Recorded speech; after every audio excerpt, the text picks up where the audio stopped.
Aloha again, everyone. It's Karina here coming to you from Hawaii, and I've been compelled to create a video right now. So let me lead up to why. So yesterday, after I watched and finally posted my first real video on my channel, I looked at the video and I was like, oh my gosh, I look so tired. So I realized how jet lagged I was. On Thursday, we returned from a 16-day trip, which was supposed to be a 21-day trip, but we came back earlier, but a 16-day trip to the mainland. And not only was I zapped in my energy, but I was also very tired and the next day. So you could totally see it in my face, and I'm using the sun this morning to get some of that energy back. Plus, I'm on a 10-day quarantine anyway, and you know, it would be great to be able to get to the water, but I'm okay. I'm blessed that I have this piece on our property that I can come to and have some privacy and just lay out and get some sun. And this was a perfect time to make the video because the sun is out behind the clouds and it's not shining right in my face and so bright. So I went ahead and started writing my notes here to make sure I hit on every topic that I want to cover. So one thing I do want to say, although the trip to the mainland was energy zapping, St. Louis, Missouri, where we were staying, was absolutely gorgeous. I had no idea. I would have never thought Missouri was that beautiful. I just didn't know. I had never been through it before. But we went to some vineyards one day and just drove around to see them, and the landscape, oh my gosh, the rolling hills, it was just absolutely gorgeous. And then we also visited the Arch and the history in the Arch Museum. Wow, that really, to me, that had more of an impact than the actual view from the Arch. Although the view from the Arch looking at the Capitol was gorgeous. But I still loved learning about the history and felt then in my heart what a shame it was that there was not more Native American architecture or culture represented more in the city and its city limits. And I even visited some older historic towns around St. Louis and didn't really see a lot of that. And that's a shame because the land there did belong to the Native Americans prior to the colonists or the settlers coming into it. So it would have been nice to have an equal sharing. That didn't happen, but that doesn't mean it's not too late to change that. So anyway, the reason I'm writing this is because I noticed a couple things in the airport. One, Hawaii has some pretty strict guidelines, which really makes me feel safer here than on other islands. We went through a phase where the daily virus counts were increasing, but that was because of the actions of the people actually on the island, you know, having big gatherings and not really following the mask policy when they were in private social settings and just bigger groups. So it seems that we are back on track, and then everyone's getting vaccinated now. So one thing I do want to say though is that when I was driving back from Missouri to, first of all, even in Missouri, the hotel, it just felt like a prison because we didn't have a vehicle. My daughter and I, we were helping my mom. She had some medical problems, and the vehicle situation, they'd be gone at doctor's appointments, which there was a limit to the number of people that could go. So my sister went with her. She's been really her caregiver. So we were kind of stuck, and it felt like, oh my God, it just felt terrible. We were off a highway, couldn't really walk anywhere. It wasn't safe. No plants within the hotel anywhere, which that is one way in nature I really get strength. I was taking baths every day, which is so unusual because we have a water catchment system here, and I don't normally take baths, or I do at least once a week to cleanse my energy. But I was there every day, which is great. You know, it was definitely a luxury, but there was a need for it too. So anyway, on another thing, so I noticed in the hotel, people weren't wearing masks. Now, of course, the hotel workers were, but the visitors and the guests were not. And they actually looked to my family and I like something was wrong with us for wearing the mask. They were mad. There was like a sense, I picked up a negative energy. I don't know what that negative energy was, but it was definitely a negative energy. So I can't say what it was because I can only feel a sensation, but I've always had, haven't been able yet to fine tune my ability to understand what that energy actually is, what it represents. But anyway, I felt this negative energy and I was like, wow, that's kind of unusual. And then I actually met a traveler from Germany, and he was very concerned about whether I was vaccinated or not. He had his mask on. We both did. And I told him I had already been vaccinated, and it was just like he didn't understand. He'd been asking people and they hadn't been vaccinated, and he didn't understand. He was German and had gotten vaccinated in LA. And I just told him it's the mentality of the people in that particular, whatever community that they live in, that really sets the tone for whether you get vaccinated or not. And it's become almost like a political argument as well, which is unfortunate because this virus has nothing to do with politics. So anyway, I haven't been able to, we couldn't get tested. It was a short flight back. We were supposed to stay until March 15th originally, and then we changed our flight to the 11th, and then from the 11th, just Tuesday evening, we changed it to Thursday. So Wednesday I tried to get a test. No one was, you have to call to make an appointment, and no one was allowing me to get on the online to get an appointment in. So I was like, it's okay, I don't mind quarantining. I have a beautiful piece of property, and like I said, I can get out in nature, and that's what I need. Of course, I would love to be at the beach and in the water because the ocean has just magical properties here, but I'm okay with working on things from the house. It gives me a chance to finish up some last minute things and tidy up and just really continue on this journey and fine tune everything, including my videos. But this I was compelled to share with you today, and I will try to make it quicker because it took forever to upload yesterday's video. So I kind of told you about that, how the hotel was. On the drive back, we then drove from St. Louis after about 13 days, 14 days, 15 days.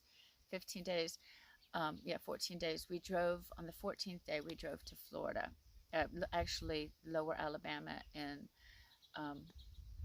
off the Pensacola border. And along the way, as we got farther south, I really noticed it in Mississippi. Now, we were mostly stopping just at gas stations, but in Mississippi, and I can't say this about the other states that we traveled through, so I'm just saying it on the states I know that I visited. In Mississippi, we stopped at a grocery store to get a Starbucks. My sister was driving, and it had already been at least, I don't know, 10 hours. We weren't speeding.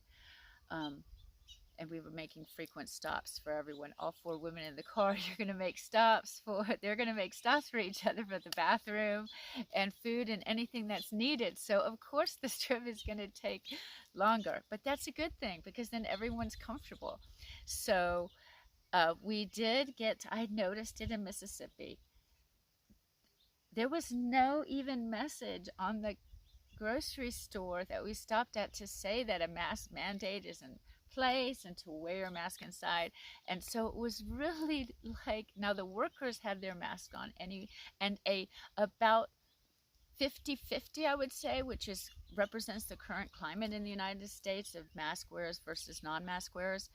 50% of the people were not in masks. I hadn't seen this, guys. I haven't seen this. I live in Hawaii. We take our health, the health here and the health of our elderly very seriously. The kahunas, they don't want our elderly, and we have a huge elderly Asian community as well, just even retirees from the States. The government here and the people take that seriously. And we've had a mask mandate in place since March, at the start of when the virus first hit the US, and it's been the same continuously. The only laxing in it has been allowing the groups up to 10 to meet, when in the first it was like total shutdown, total social cutoff, quarantine, just like many other places has the 2 weeks quarantines. Although they kept it really, I think, in place a little bit longer.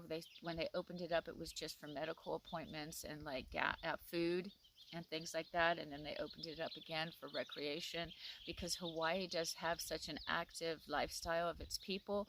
It's kind of hard when your livelihood depends on being on the water, whether it's by a job or whether it's for your own personal health, or to feed your family with fish caught. So they opened the coastline again, which was really great because then at least you could very easily social distance and still get out and do these necessary things for your mental health. But anyway, so that was the first thing I noticed. I was kind of shocked. I just was shocked. I didn't know what to think, or how to feel about it. I sat in amazement. I wasn't angry because I see both sides of the story, and we'll talk about that later. I was just amazed. Then we went again. The next time we stopped to get food or gas or at a major for bathrooms was in Alabama, and then nobody was wearing masks, only the employees. And I was just flabbergasted, I guess.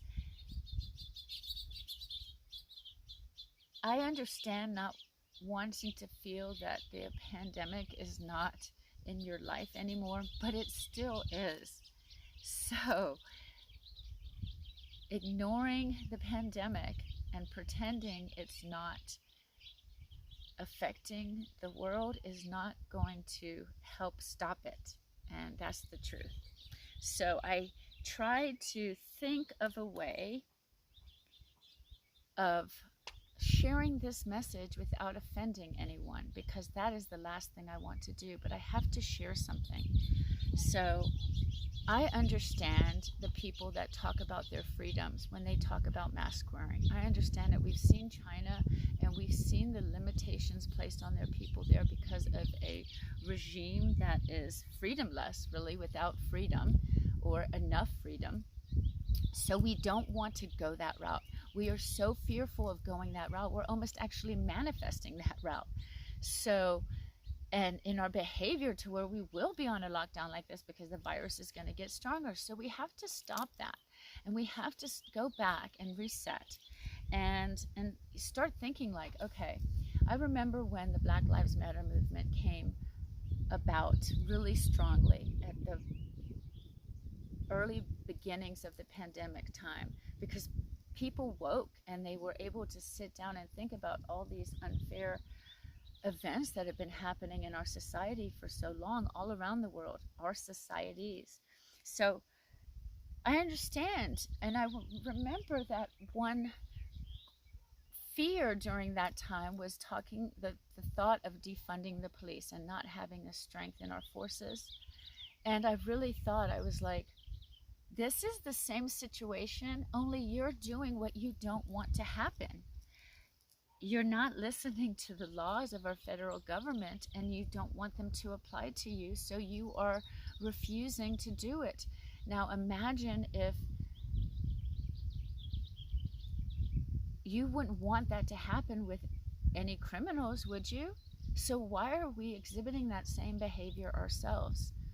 We're not everyone is following the federal laws, and states are making their individual laws, and we're getting into just as much chaos, not chaos within humanity as in the interactions between humans, but with this virus, okay, with this war. I want to think of it, I taught for 22 years, and one thing I learned when I was teaching, always make a story where people can relate to. And right now, my specific message is for the military out there, and soldiers and policemen and our defenders.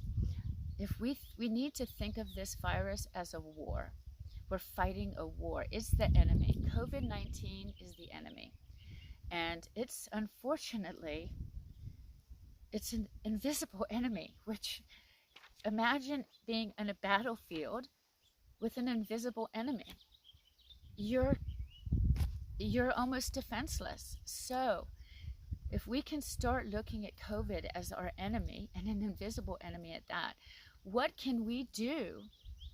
What can you do for your troops? What can you do for your fellow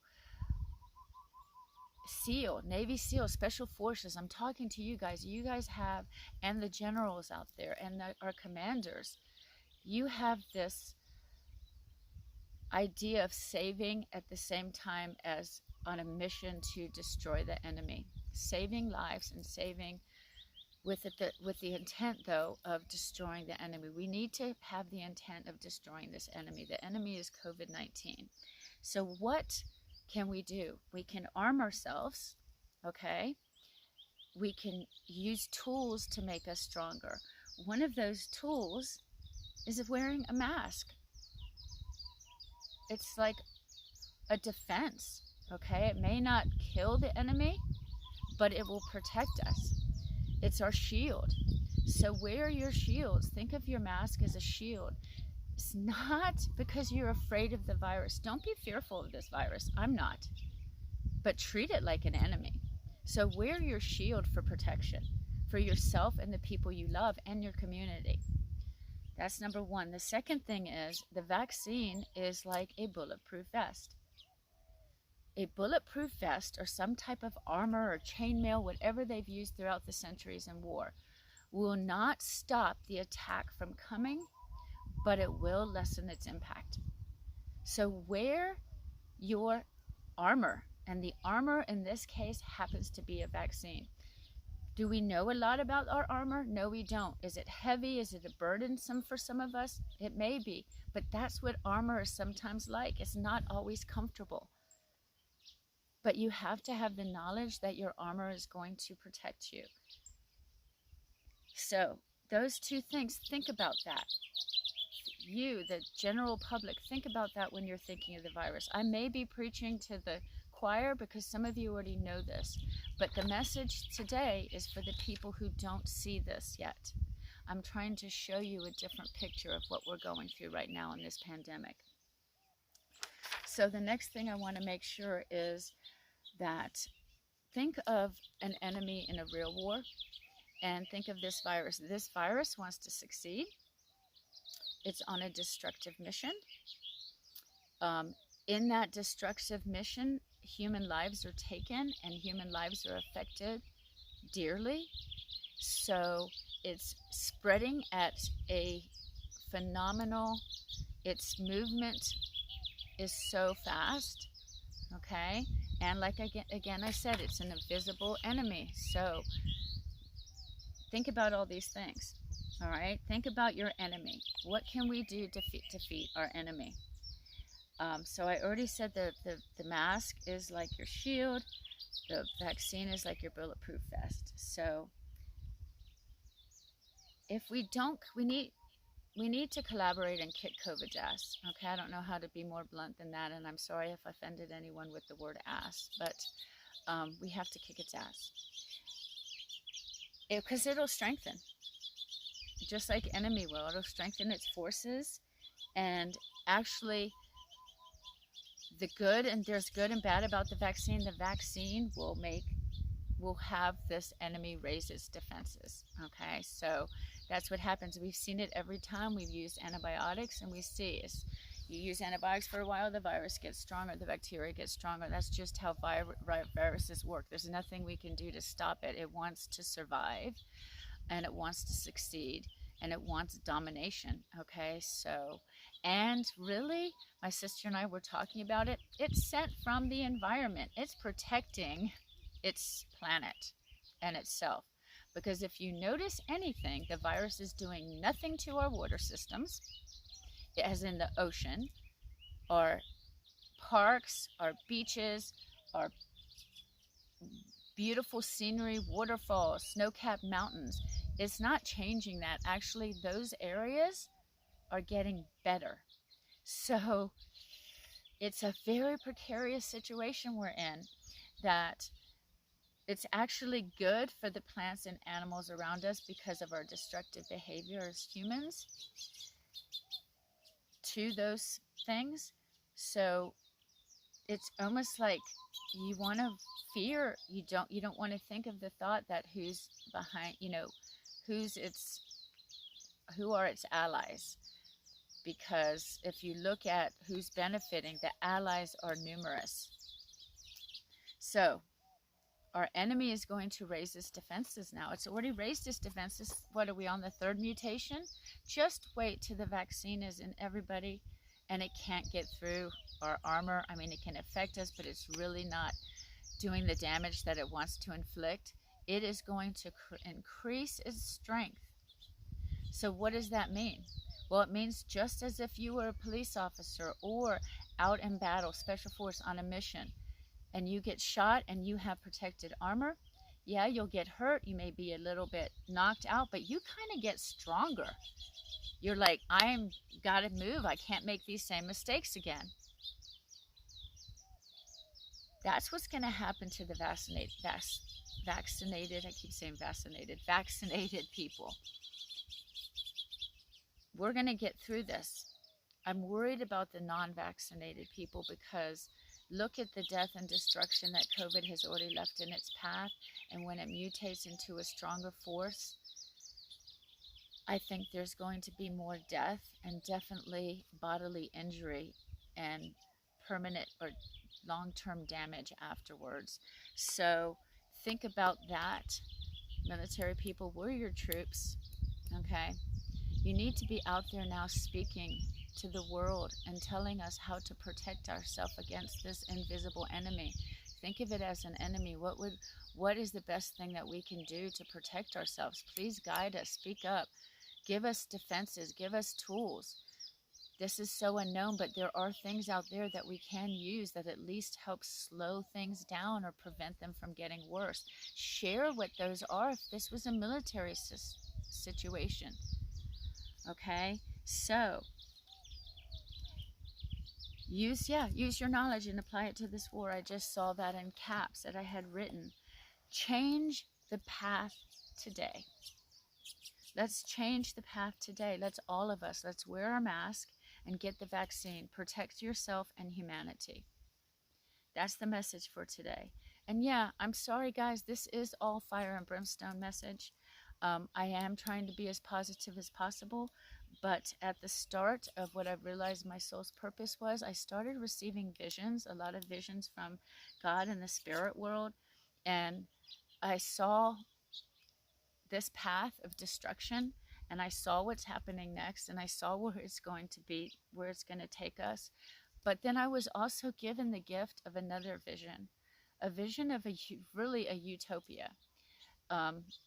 And I will describe that in another video and maybe somehow try to paint a picture or take pictures that represent it.